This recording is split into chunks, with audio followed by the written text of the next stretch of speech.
Գլխավոր դատախազությունում Մայրաթորի դիվանապետ Արշակ Սրբազանին վերագրվող տեսանյութի մասին հաղորդումն ուղարկվել է Հայաստանի քննչական կոմիտե, հայտնում են ՔԿ-ից։ Հոկտեմբերի 25-ին իրացել քաղաքացիների միավորում կազմակերպությունը Արշակ Սրբազանին վերագրվող ինիմ տեսանյութի տարածման փաստով հանցագործության մասին հաղորդում էր ներկայացրել դատախազություն։ Հոկտեմբերի 27-ին դատախազությունը հայտնեց, որ հաղորդմանը ընթացք է տրվել։ Հաղորդումը ստացվել է քննչական կոմիտեում, այս պահին գտնվում է ուսումնասիրության փուլում։ Պարույտ նախաձեռնելու չնախաձեռնելու հարցը դեռ պարզ չէ, հայտնում են քննչականից։ Հայկական Wikileaks անվանումով Նորաբաց տելեգրամյան ալիքը հոկտեմբերի 25-ին ինտիմ բնույթի տեսագրություն էր հրապարակել, դրանք վերագրելով Արշակ arczepiskopos Խաչատրյանին։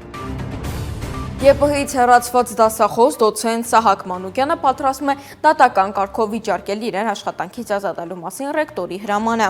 Այս մասին Մանուկյանը հայտնել է ԶՐՄ-ներին։ Կարծում եմ հրամանը անվավեր է, նախ իրենք պարտավոր էին դիմել արհմիություն եւ ստանալ արհմիության համաձայնությունը, որովհետեւ ես նաեւ Երևանի պետական համալսարանի արհեստակցական կազմակերպության քննիչ հանձնաժողովի անդամ եմ, բայց իրենք խախտել են աշխատանքային օրենսդրությունը եւ անգամ արհեստակցական կազմակերպության կարծիքը հաշվի չեն առել, նշել է նա։ Հեռացման պատճառն այն է, որ Հայաստանի ազգային ժողովի քաղաքացիական պայմանագիր խմբակցության անդամ Արուսյակ Մանավազյանի դուստրը, ով հանդիսանում է Մանուկյանի ուսանողներից, լուսանկար է հրապարակել դասախոսության ժամանակ Մանուկյանի կողմից գրատախտակին գրվածից։ Լուսանկարը հասել է ԵՊՀ ռեկտորին, համարվել դասախոսի համար ոչ պատշաճ վարքագիծ, ինչին էլ հետևել է Մանուկյանի հեռացումը։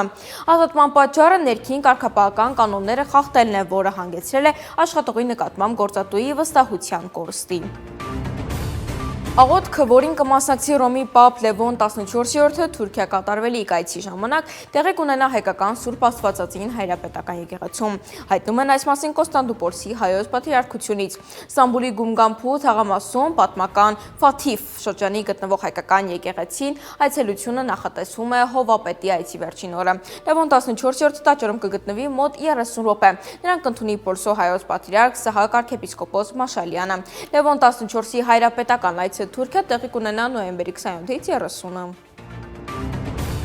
Չի կարելի լռել Հայաստանում տեղի ունեցող գործընթացների վերաբերյալ, այլապես այդ դրության գինը մեր երկրում քաղբանտարկյալների թվի ավելացումն է դառնալու։ Այս նպատակով այսօր ազգային ժողովի մոտ բողոքի ակցիա էր տեղի ունեցել Պաշտպանություն Հայաստանի քաղբանտարկյալների եւ Բաքվում պատանդված մեր հայրենակիցների։ Ակցիայի օրը պատահական չի ընտրվել ԱԺ-ում Եվրանեսի խորհրդարանական վեհաժողովի պլենար նիստներ ու ակցիայի մասնակիցները փորձում են իրենց ձայնը լսելի դարձնել եվրոպացի խորհրդականների համար։ Նախաձեռնությունը ՀՀԿ երիտասարդական եւ ուսանողական կառույցներին է, որին միացել են նաև այլ քաղաքական ուժերի եւ հասարակական միավորումների երիտասարդներ։